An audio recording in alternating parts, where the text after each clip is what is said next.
सोचो, अगर जो तुम अपनी जिंदगी के बारे में मानते आए हो वो सब सिर्फ आधा सच हो और बाकी आधा जानबूझकर तुमसे छुपा दिया गया हो।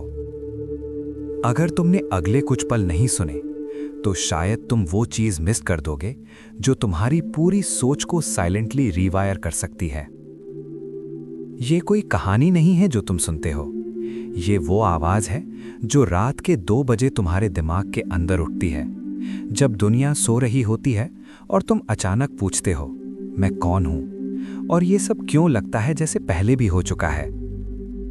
मुझे याद है बचपन की वो फीलिंग, जब बॉडी छोटी होती है पर अंदर कुछ बहुत बड़ा जाग रहा होता है। जैसे तुम इस शरीर के अंदर फंसे हुए हो, बोलना चाहते हो, चलना चाहते हो, समझाना चाहते हो, पर कुछ तुम्हें रोक रहा होता है और तुम रोते हो बिना जाने क्यों। लोग कहते हैं बच्चा है, पर तुम जानते हो ये आंसू सिर्फ भूख या दर्द के नहीं हैं, ये यादें हैं जो तुम समझ नहीं पा रहे। क्या तुमने कभी महसूस किया है जैसे तुम पहले भी कहीं और थे? मैं जब पहली बार ये सोच के साथ बैठा तो मुझे रियलाइज हुआ, इंसान सिर्फ बॉडी नहीं होता। बॉडी एक कपड़ा है जो पहना जाता है और फिर उतार दिया जाता है, पर जो पहनने वाला है वो कहीं नहीं जाता। लोग तुम्हें सिखाते हैं यादें इमेजिनेशन होती हैं, पास्ट लाइफ सिर्फ कहानी होती है, पर फिर कैसे कुछ लोग बचपन में ही उस चीज को याद कर लेते हैं जिसे याद करना लॉजिकली पॉसिबल ही नहीं होना चाहिए। मेरे घर का माहौल शांत था, डिसिप्लिन और प्रेम दोनों साथ साथ। एक पिता जिनके लिए लॉजिक भगवान था और एक माँ जिनके लिए प्रेम ही भगवान था। उन्होंने कभी चिल्लाया नहीं, उन्होंने बस देखा और तुम अपने आप सुधर जाते थे। माँ गरीबों को बिना सोचे दे देती थी और पिता हर पैसा गिनकर, और जब माँ जीत जाती थी तो पिता मुस्कुराकर हार मान लेते थे। पर इस घर में एक और प्रेजेंस थी जो जिंदा नहीं थी फिर भी हर जगह थी। एक तस्वीर, एक गुरु, एक चेहरा जो सिर्फ फोटो नहीं था बल्कि एक दरवाजा था। क्या एक फोटो जिंदगी बचा सकती है? जब शरीर टूट रहा हो, जब डॉक्टर्स हाथ उठा चुके हों और सांस बस आदत के भरोसे चल रही हो, तब एक तस्वीर से रोशनी फैल सकती है। मुझे याद है वो पल जब अंधेरा अचानक रोशनी बन गया। सिर्फ कमरा नहीं, मेरा पूरा वजूद चमक उठा। और उस दिन मुझे समझ आ गया, भगवान कहीं ऊपर नहीं होता, वो रिस्पॉन्ड करता है जब तुम सच में बुलाते हो। फिर एक और सवाल उठा, आंखें बंद करने पर जो अंधेरा दिखता है उसके पीछे क्या है? और जवाब रोशनी बनकर आया। सेंट्स, गुफाएं, पहाड़, हिमालय और एक आवाज, आई एम लाइट। उस दिन के बाद भगवान को ढूंढना चॉइस नहीं रहा, मजबूरी बन गया। पर जब तुम सच की तरफ चलना शुरू करते हो ना, तो दुनिया तुम्हें रोकने लगती है। मां चली जाती है अचानक, बिना वार्निंग, और तुम समझ जाते हो दुनिया का सबसे बड़ा दर्द क्या होता है। लंबी ड्रामेटिक पॉज। उस रात जब मां सपने में आई और बोली, अगर मुझे जिंदा देखना है तो अभी आ जाओ, और सुबह खबर आई कि देर हो चुकी है। विस्पर्स। कभी किसी चीज का टूटना तुम्हें भगवान के इतना करीब ले जाता है कि सांस लेना भी दुआ बन जाता है। Deep breath. मुझे लगा मां चली गई, पर फिर आवाज आई, मैं ही तो थी हर जन्म में। उस दिन मुझे समझ आया, मां एक शरीर होती है पर मदरहुड एक कॉस्मिक प्रिंसिपल है। और फिर एक छोटा सा बॉक्स खुला, एक एम्यूलेट, चांदी का, पुराना, और जैसे ही वो हाथ में आया यादें जाग गईं। कुछ चीजें एक्सप्लेन नहीं होती, वो सिर्फ याद आती है। ये कहानी सिर्फ मेरी नहीं है, ये उस इंसान की है जो तुम बन सकते हो जब तुम सच में अपनी सर्च शुरू करते हो। और हाँ, ये जो तुम सुन रहे हो ये सिर्फ नरेशन नहीं है, ये उस किताब की सांस है जिसे दुनिया ऑटोबायोग्राफी ऑफ अ योगी के नाम से जानती है और जिसे मैंने इस हब बुक के थ्रू महसूस किया। पर जो आगे आने वाला है वो सिर्फ शुरुआत है। क्योंकि जब यादें जागती हैं ना, तो वो सिर्फ दिल को नहीं छेड़ती, वो तुम्हारे कदमों को भी हिला देती हैं। तुम एक जगह टिक नहीं पाते। स्कूल, घर, शहर सब ठीक लगता है, पर फिर भी कुछ गलत सा लगता रहता है। जैसे तुम किसी अपॉइंटमेंट के लिए लेट हो रहे हो और याद ही नहीं आ रहा किससे मिलना है। माँ के जाने के बाद हर सुबह एक पेड़ के नीचे जाकर बैठना सिर्फ शौक नहीं था, वो एक वेटिंग थी। जैसे हवा से पूछ रहे हो, अब कौन सा रास्ता है। कभी कभी दुख भगवान की तरफ से दिया गया इनविटेशन होता है। लोग तुम्हें समझाते हैं समय के साथ ठीक हो जाएगा, पर समय ठीक नहीं करता। समय सिर्फ प्रेशर बढ़ाता है, और प्रेशर में ही तो असली चीज बाहर निकलती है। मुझे हिमालय बुला रहा था। कोई पोस्ट कार्ड नहीं, कोई प्लान नहीं, सिर्फ एक मैग्नेटिक पुल। और जब तुम भागते हो ना, सिर्फ पैर नहीं भागते, पूरा वजूद भागता है। पहली बार जब मैंने सोचा बस अब जा रहा हूं, तो दुनिया ने तुरंत रिएक्शन दिया, मजाक बनाकर। स्वामी बनना है, कपड़े कहाँ हैं? उनके लिए जोक था, मेरे लिए डेजावू। जैसे किसी ने अंदर से कहा हो, हाँ ये पहले भी पहना है। और फिर एक चीज समझ आई, अगर सच में जाना है ना, तो चुपचाप जाना होता है। प्लान्स को भी बताना नहीं होता। 3 लड़के, एक ट्रेन और एक डायरेक्शन ऊपर। तुम सोचते हो भगवान बुला रहा है तो सब स्मूथ होगा, पर रियलिटी उल्टा टेस्ट लेती है। एक दोस्त बीच रास्ते गायब हो जाता है, पैसे बांटकर, बिना पीछे देखे। उस पल दिल टूटना भी छोटा शब्द लगता है, क्योंकि ये सिर्फ बिट्रेयल नहीं होता, ये फेथ का फ्रैक्चर होता है। तुम पूछते हो सच का रास्ता इतना अकेला क्यों होता है, और जवाब नहीं मिलता, सिर्फ साइलेंस मिलता है। पर वो साइलेंस भी बोलता है, जारी रखो। 2 लोग रह जाते हैं और एक डिसीजन, वापस जाना या आगे बढ़ना। और जब तुम आगे बढ़ते हो तो दुनिया अपना असली चेहरा दिखाती है। टेलीग्राम, पुलिस, नाम बदलने पड़ते हैं, पहचान छुपानी पड़ती है। फनी है ना? सच ढूंढने निकलो और पहले झूठ सीखना पड़ता है। पर हर झूठ झूठ नहीं होता, कुछ झूठ सिर्फ प्रोटेक्शन होते हैं। ट्रेन चलती रहती है और तुम हंसते हो, शायद पहली बार बिना वजह के। पर भगवान सिर्फ हंसी से टेस्ट नहीं करता, कभी कभी वो डर भेजता है बिल्कुल अचानक। एक पुलिस ऑफिसर, एक कहानी और एक योगी जिसका हाथ कट जाता है पर चेहरा शांत रहता है। सोचो, तुम्हारा हाथ कट जाए और तुम मां संभाल लेगी कह दो। उस पल मुझे समझ आया, ये दुनिया सिर्फ फिजिक्स से नहीं चलती, यहां कोई और लॉ भी काम करता है।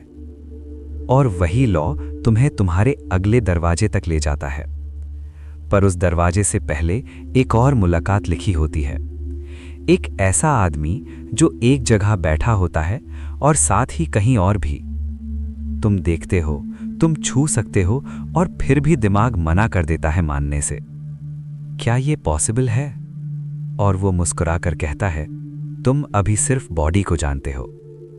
2 बॉडीज, एक चेतना। और अचानक समझ आता है, अगर चेतना फ्री हो जाए तो डिस्टेंस सिर्फ एक इल्यूजन है। पर जब तुम इतना कुछ देख लेते हो ना, तो दिल थोड़ा डर भी जाता है। ये मेरे गुरु नहीं है, अभी नहीं। और वो सिर्फ देखकर कह देते हैं, मैं जानता हूं। सच ये है, गुरु तुम्हें मिलता नहीं, गुरु तुम्हें याद आता है।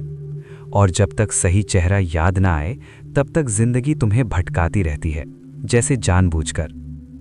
ये भटकाना पनिशमेंट नहीं है, ये अलाइनमेंट है। और जो अगला मोड़ है ना, वहां से भागना मुश्किल हो जाता है। क्योंकि अब तुम सिर्फ बाहर की दुनिया से नहीं, अंदर की आवाज से भी भाग रहे होते हो। तुम घर लौट आते हो, पर अंदर कुछ वापस नहीं आता। सब कुछ पहले जैसा दिखता है, पर महसूस कुछ भी पहले जैसा नहीं होता। लोग समझते हैं बस एक फेज था, पर तुम जानते हो फेज नहीं था, ये तो रिमाइंडर था। जैसे किसी ने कंधे पर हाथ रखकर कहा हो, भूल मत जाना। दिन चलने लगते हैं, रूटीन बनता है, पर रूटीन के बीच बीच कुछ मोमेंट्स फिसलते रहते हैं। कभी मेडिटेशन में, कभी खिड़की के बाहर देखते हुए, कभी बिना वजह का दुख। और फिर एक छोटा सा चीज हाथ में आता है, वो चांदी का एम्यूलेट। जैसे ही वो तुम्हारे पाम को टच करता है, अंदर कोई स्विच ऑन हो जाता है। यादें, सिर्फ इस जन्म की नहीं, चेहरे जो तुमने कभी देखे ही नहीं फिर भी पहचान लगते हैं। क्या तुम्हें कभी लगा है कि तुम किसी टीचर को ढूंढ रहे हो जो तुम्हें पहले ही जानता है? मुझे लगा ये सिर्फ इमेजिनेशन है, पर इमेजिनेशन इतनी हैवी नहीं होती कि रात को नींद उड़ा दे। और फिर एक दिन तुम एक आदमी से मिलते हो जो बिना पूछे सब जानता है, तुम्हारा नाम, तुम्हारी कंफ्यूजन, तुम्हारी फ्यूचर की डायरेक्शन। और तुम सोचते हो ये कौन सा गूगल वर्जन है। पर हंसी ज्यादा देर टिकते नहीं, क्योंकि जो वो कह रहा होता है वो तुम्हारे लॉजिक के बाहर होता है। वो कहता है तुम सिर्फ यहां नहीं हो, तुम सिर्फ अभी नहीं हो, तुम सिर्फ एक नहीं हो। और फिर वो दिखा देता है, बिना मैजिक शो के, बिना ड्रामा के, बस दो जगह एक साथ होने का फैक्ट। और तुम्हारा दिमाग रेजिस्ट करता है, इम्पॉसिबल। पर तुम्हारी रूह पहले ही मान चुकी होती है। उस पल मुझे समझ आया, पावर्स इम्प्रेस करने के लिए नहीं होती, वो सिर्फ याद दिलाने के लिए होती हैं। तुम भी ये हो, तुम भी ये कर सकते हो, पर अभी नहीं। और यहीं से एक नया दर्द शुरू होता है, एक्सपेक्टेशन का दर्द। तुम सोचते हो बस यही मेरे गुरु हैं, पर अंदर से आवाज आती है, नहीं, अभी नहीं। सबसे मुश्किल चीज क्या होती है पता है? जब सच सामने हो पर तुम उसे एक्सेप्ट न कर पाओ। वो आदमी मुस्कुरा कर कहता है, तुम अपने गुरु से मिलोगे, पर उससे पहले तुम टूटोगे। और जैसे ही वो ये कहता है, जिंदगी का पेस बदल जाता है। स्कूल, कॉलेज, डिग्रीज, सोसाइटी के बॉक्सेस, तुम उनमें फिट होने की कोशिश करते हो, पर हर बार कोई कोना चुप जाता है। और फिर एक रात आती है, ऐसी रात जहां सब सो रहे होते हैं और तुम जाग रहे होते हो। तुम आंखें बंद करते हो और पूछते हो, बस इतना ही था? और जवाब बिल्कुल धीरे आता है, नहीं। तुम्हें बताया जाता है कि गुरु सिर्फ गाइड नहीं होता, गुरु एक मिरर होता है। और जब तक तुम उस मिरर के लिए रेडी नहीं होते, वो सामने नहीं आता। इसलिए जिंदगी तुम्हें डिले करती है, कंफ्यूज करती है, थकाती है, पर छोड़ती नहीं। और जब तुम बिल्कुल थक जाते हो, जब ईगो चुप हो जाता है, जब सवाल बच्चे जैसे हो जाते हैं, तब दरवाजा खुलता है। लेकिन याद रखना, ये दरवाजा आवाज नहीं करता, ना कोई रोशनी का ब्लास्ट, ना कोई ड्रामेटिक अनाउंसमेंट।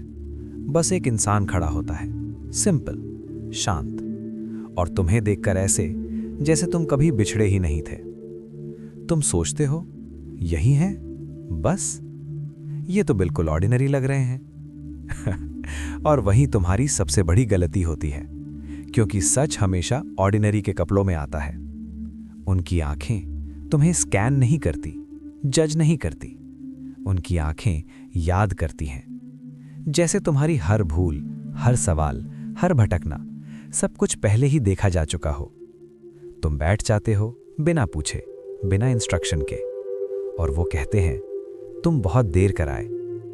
और तुम्हारे अंदर कुछ टूट जाता है, ईगो नहीं, टाइम। तुम रियलाइज करते हो तुम लेट नहीं थे, तुम बस रेडी नहीं थे। वो ज्यादा बोलते नहीं, वो साइलेंस का यूज करते हैं, और वो साइलेंस तुम्हारी सारी आर्ग्यूमेंट्स को थका देता है। तुम एक्सप्लेन करना चाहते हो अपनी जर्नी, अपनी सफरिंग, अपनी सिंसियरिटी। वो हाथ उठा देते हैं, काफी है, इससे ज्यादा वैलिडेशन की जरूरत नहीं होती।